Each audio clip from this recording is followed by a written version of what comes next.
Cop spots child wearing bloody socks. What he discovers next is shocking.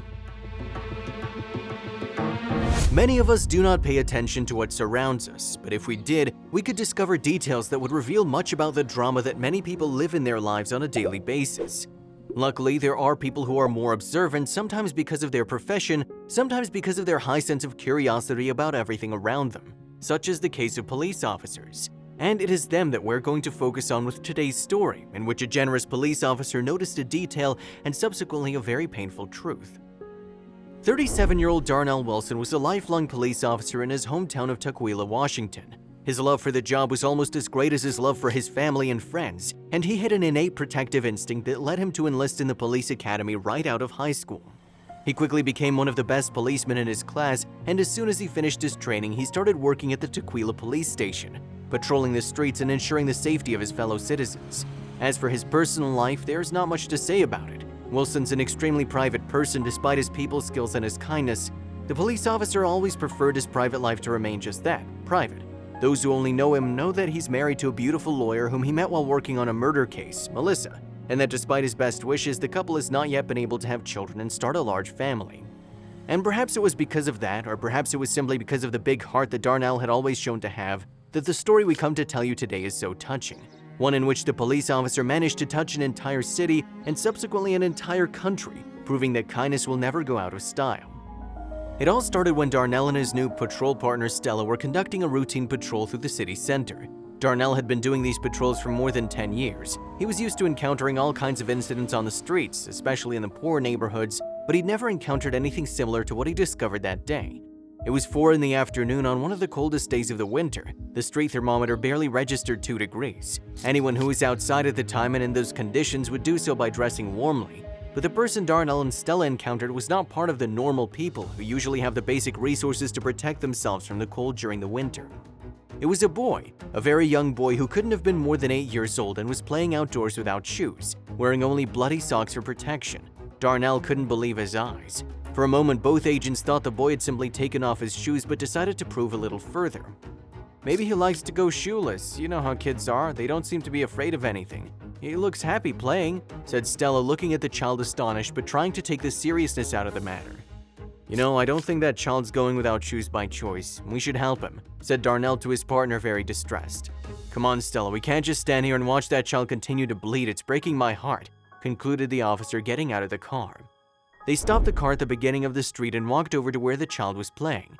He was a cheerful boy, playing nonstop with a small old ball and smiling despite the sorry state he was in. There didn't seem to be anyone supervising him or taking care of him either, something that didn't surprise Darnell given his experience in the poorer neighborhoods.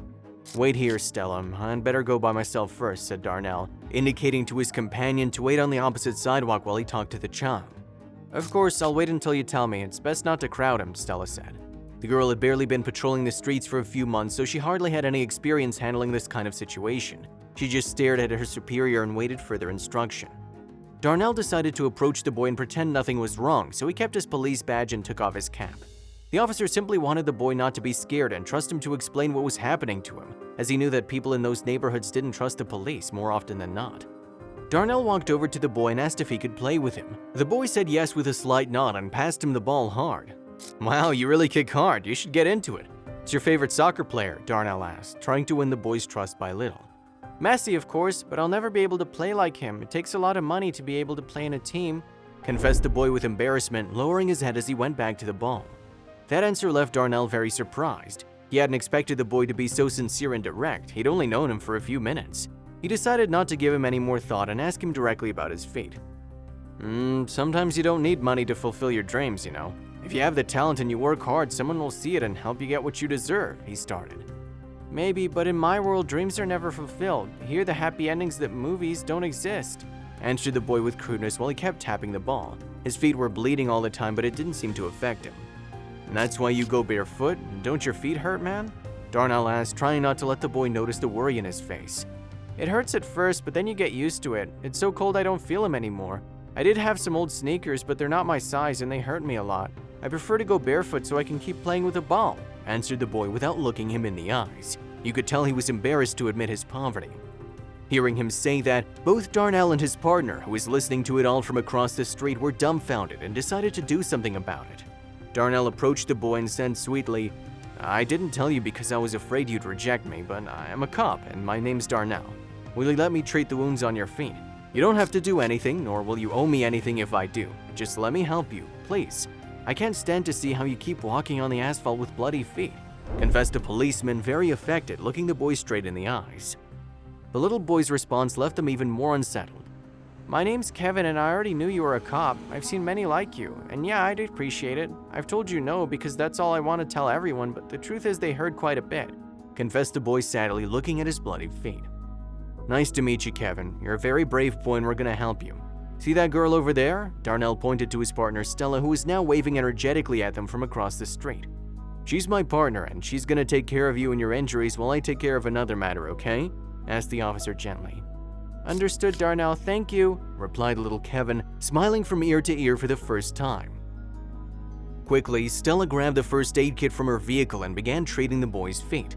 Agent Wilson, meanwhile, went shopping and bought the little boy a brand new pair of sneakers. As he was buying them, Darnell remembered what the boy had told him about his favorite soccer player, so before checking out, he also picked up a jersey of Messi with his name and number of the team he played for. And if that wasn't enough, the policeman also brought a big package of candy on the way back.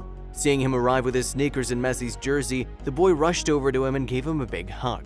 Probably the most sincere and pure hug Darnell had ever received in his entire career, and one that he would always cherish as a precious memory. "I bought treats too. You like them, don't you? It's impossible for a kid not to like them, but who knows?" commented Darnell, amused, pulling the bags and tidbits out of his jacket pocket. "I love them, although I hardly ever get to eat them, you know. But I really love them. You're so kind. I'd never have thought that the police could be like that," said the boy, impressed, while he put a heart-shaped trinket in his mouth. That comment left Darnell and his partner quite sad, but they understood perfectly well the reasons that led the child to think like that. The police exist to help others, everyone regardless of age, gender, race, or social class. My duty and that of all my fellow officers is to take care of you, all the citizens who live in the city and are under our jurisdiction. We're not the bad guys, Kevin. I understand that life hasn't made it easy for you, but I hope today, with what we've done for you and what we talked about, your idea about the police has changed a little bit. Even if it's just a little bit, all right?" said the agent warmly. "A little bit has changed, that's for sure. Thanks a lot," replied the little boy while he laughed and continued eating candy enthusiastically. You could tell he wasn't used to receiving gifts, and in his eyes you could see the joy and gratitude he felt for what they'd done for him that day. After making sure the foot injuries were completely healed, the agent said goodbye to the boy and continued their patrol. "I'll never forget what you've done for me today, Agent Darnell. You've given me much more than shoes and a Messi shirt. You've given me hope," the little one told them very excitedly before they started the car and continued working. Darnell would never forget that child and the look full of enthusiasm and gratitude he had at that moment.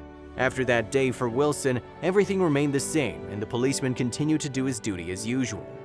However, for the rest of the world, everything would change, since without either of the two policemen noticing, someone walking around the area recorded them helping the child and shared it on social media. The post was quickly filled with comments praising the work of the police officers and the great generosity they showed helping that poor child who lived in absolute poverty. Police officer Stella and her superior officer Darnell Wilson are now touching the hearts of thousands of people around the world after their story was posted online. And no wonder, because these police officers have shown that they are willing to go above and beyond the call of duty to help their community. Let's give them a big round of applause. Did you like this touching and surprising story? If so, we invite you to leave us a comment expressing your opinion. If you want to continue enjoying inspiring stories like this one, subscribe to our channel or check out the other videos shown at the bottom of the screen. Thank you for your cooperation.